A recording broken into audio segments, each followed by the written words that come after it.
अस्सलाम वालेकुम स्टूडेंट्स, कैसे हैं आप लोग। उम्मीद करता हूँ खैरियत से होंगे। आज हम लोग पढ़ेंगे ट्रांसजेनिक एनिमल। इस चैप्टर में, इस लेक्चर में हम ये सीखेंगे कि ट्रांसजेनिक एनिमल क्या होते हैं, कैसे बनाए जाते हैं और इनसे क्या क्या फ़ायदे उठाए जाते हैं। पहले एक जनरली समझे कि ट्रांसजेनिक एनिमल कैसे बनाया जाएगा, क्यों बनाया जाएगा। देखिए, हमारे पास एक शीप है, वो शीप अच्छा दूध देती है। हम चाहते हैं कि उसके दूध में से ह्यूमन ग्रोथ हार्मोन निकले। अब हमने क्या करना है, हमने किसी इंसान के जीनोम में से ग्रोथ हार्मोन वाला जीन अलग कर लेना है। अब हमने वो जो शीप है हमारी, उस शीप का एक एग ले लेना है, उसके एग में जीन डाल देना है, कौन सा, ग्रोथ हार्मोन वाला। अब जीन हमने डाल दिया, एग मॉडिफाई हो गया, उस मॉडिफाई एग को फर्टिलाइज करवाना है, यानी कि लेबोरेटरी के अंदर फर्टिलाइजेशन करवा के उस फर्टिलाइज्ड जाइगोट को या उस मॉडिफाइड जाइगोट को फीमेल के यूट्रस में रख दिया जाता है। यूट्रस वो जगह होती है जहाँ पे बच्चा डेवलप होता है, इसको बच्चेदानी भी कह सकते हैं। अब वो एग जो है वो डेवलप होगा, पूरे जानदार में तब्दील होगा। अब स्टूडेंट्स, वो जो नया जानदार बनेगा उसमें ह्यूमन ग्रोथ हार्मोन वाला जीन ऐड होगा और वो नया जानदार कहलाएगा ट्रांसजेनिक एनिमल। और वो जब दूध देगा, उसके दूध में ह्यूमन ग्रोथ हार्मोन निकलेगा। ये था थोड़ा सा जनरल सा मैकेनिज्म। अब इसको देखिए, transgenic animal those animal which have foreign gene, जिसमें किसी दूसरे एनिमल का जीन डाल दिया गया हो। डेफिनेशन है, दो मेथड्स हैं इसको बनाने के, micro injection, vortex mixing. First of all, micro injection क्या होता है। इसको माइक्रो इंजेक्शन इसलिए कहते हैं क्योंकि इसमें genes inserted into egg by hand. एक तो आप खुद हैंड से जीन डालते हैं और वो जीन डालने के लिए आपको एक माइक्रो सिरिंज यूज़ करनी पड़ती है। माइक्रो मीन छोटा, सरिंज जिस तरह से इंजेक्शन के लिए यूज़ की जाती है, ये आप देख सकते हैं। इस सिरिंज में ये रहे जीन। अब वो जीन, ये बहुत ही बारीक सिरिंज होती है। आपको पता है egg cell is the largest cell. अब एग इतना छोटा नहीं होता, तो एग के अंदर ये बहुत बारीक नीडल को घुसा के इसके अंदर जीन को फेंक देना है। वो जीन फिर एग के अंदर चला जाता है, न्यूक्लियस के अंदर। ये जो इस साइड पे आप देख रहे हैं, इसको कहते हैं माइक्रोपिपेट। माइक्रोपिपेट ये होल्ड करने के लिए होती है, यानी कि ये एग को पकड़ने के लिए है, उससे आपने जीन को डाल दिया। दूसरे मेथड का नाम है वॉर्टेक्स मिक्सिंग। वॉर्टेक्स मिक्सिंग में क्या करते हैं, वॉर्टेक्स मिक्सिंग में eggs are placed in agitator. याद रखिए, आपने जो नया जीन डालना है वो आप मैच्योर जानदार में नहीं डाल सकते। जैसे मैं इस टाइम मैच्योर हूँ, आप कहें कि मेरे अंदर एक नया जीन डाल दे, ये पॉसिबल नहीं है। यानी कि वो जीन मेरे कुछ स्पेसिफिक सेल्स में डाला जा सकते, पूरी बॉडी में एक करैक्टर नया नहीं बदला जा सकता, ये मुश्किल है। तो हम क्या करते हैं, हम यूजली एग में या एम्ब्रियो में जीन डालते हैं, क्योंकि एग से पूरा जानदार बनना होता है। तो एग में जब एक नया जीन डाल देंगे तो वो जब एग डेवलप करेगा तो जो नए सेल बनेंगे उनमें भी वो जीन कॉपी होकर चला जाएगा, ये उस पूरे जानदार के अंदर वो जीन आ जाएगा। इसलिए एग में ये जो दोनों मेथड है, एग में जीन इंसर्ट करने के हैं। एग को कहाँ रखना है, एजिटेटर। एजिटेटर कहते होते हैं मदानी को, जो हिलाती है, जिस तरह लस्सी, वो दही बनाने वाली मदानी होती है, ये आप देख सकते हैं। उसके अंदर सिलिकॉन कार्बाइड की नीडल होती है। सिलिकॉन कार्बाइड एक मॉलिक्यूल है, SiC इसका फार्मूला होता है, इसकी यू नीडल्स होती है। अब स्टूडेंट्स, ये जैसे आपने एग रखा, एग के अंदर नीडल्स डाल दी सिलिकॉन कार्बाइड की, इस पूरे को एक सोल्यूशन में रख दिया, ठीक है। अब ये नीडल्स है, ये नीडल एग में छोटे छोटे होल बना देंगी। अंदर हमने डिजायर्ड जीन भी रख देना है, ये जैसे कि डिजायर्ड जीन है, ठीक है।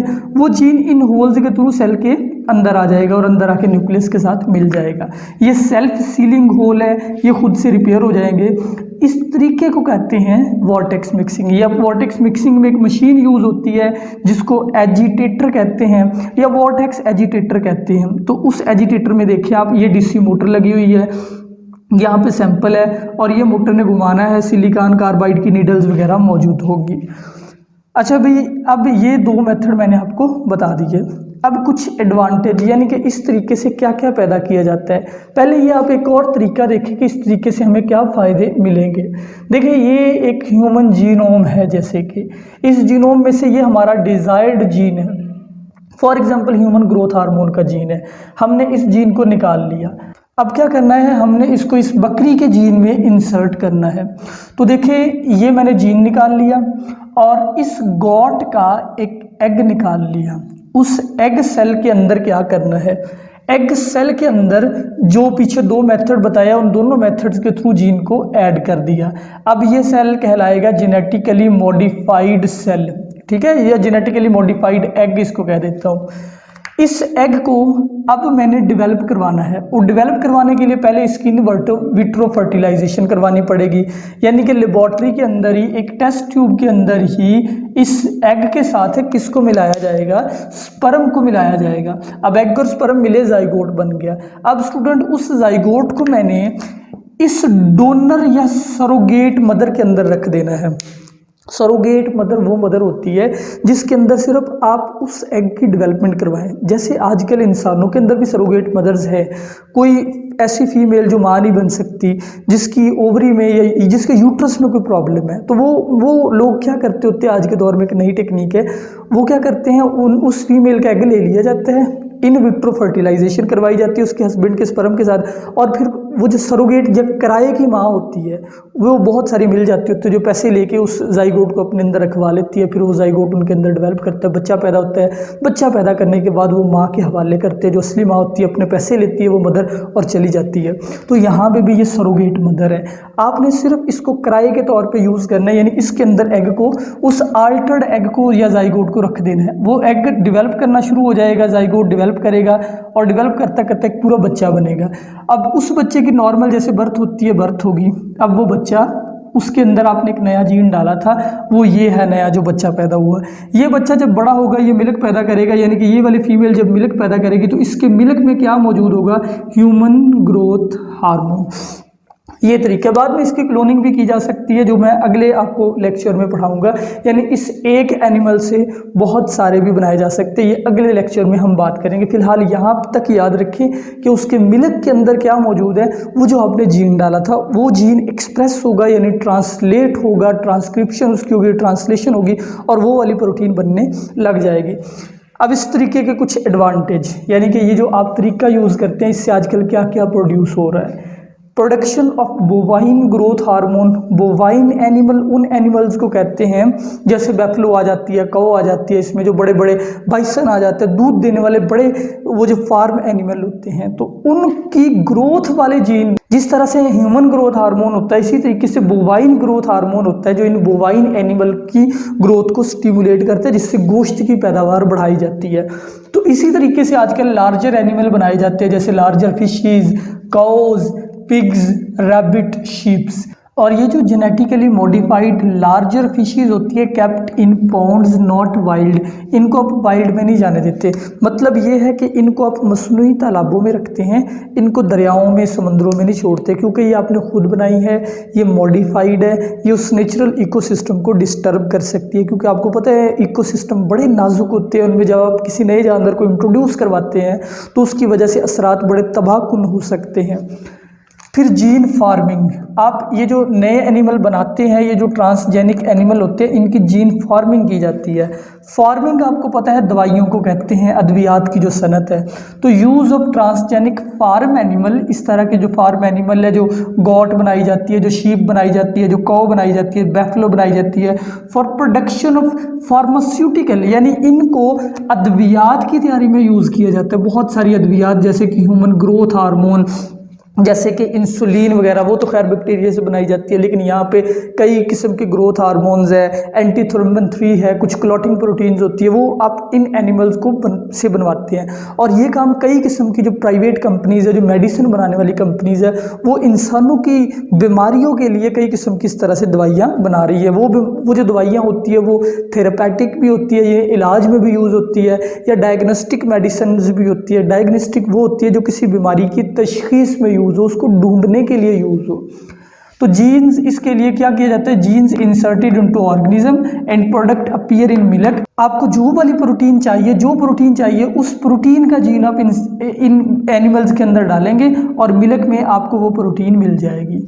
फिर आगे हमारे प्लान्स है टू प्रोड्यूस, ताकि फ्यूचर में हम सिस्टिक फिब्रोसिस के जो पेशेंट हैं इनके लिए मेडिसिन तैयार कर सके। स्टूडेंट, सिस्टिक फिब्रोसिस क्या होता है? दरअसल हमारे ये जो रेस्पिरेटरी सिस्टम है, इसके अंदर एक म्यूकस मेम्ब्रेन है। अब वो जो म्यूकस मेम्ब्रेन है, उसका काम म्यूकस पैदा करना होता है, ताकि आपकी ये जो सांस की नाली है इसकी प्रोटेक्शन हो सके, यहाँ से जरासीम वगैरह एंटर ना हो। अब उस म्यूकस मेम्ब्रेन में कई किस्म की चैनल प्रोटीन्स होती है जो आइंस को और वाटर को बैलेंस करती है मेम्ब्रेन के इनसाइड और आउटसाइड। ठीक है, तो सिस्टिक फिब्रोसिस के पेशेंट में वो जो मेम्ब्रेन के अंदर लगे हुए प्रोटीन्स होते हैं वो मिस होते हैं या फिर वो ख़राब होते हैं।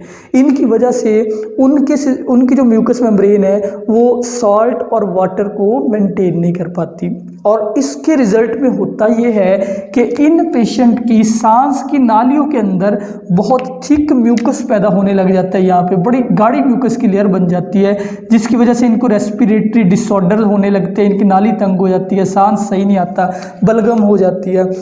वजह क्या होती है? वजह वो प्रोटीन्स सही नहीं काम कर रही और वो सॉल्ट जो है वो इनसाइड बढ़ जाते हैं। जब इनसाइड सॉल्ट बढ़ते हैं वाटर भी आ जाता है। ज़ाहिर बात है, ऑस्मोसिस आपने सुना होगा कि जिधर सोल्यूट ज़्यादा होते हैं पानी उधर मूव कर जाता है।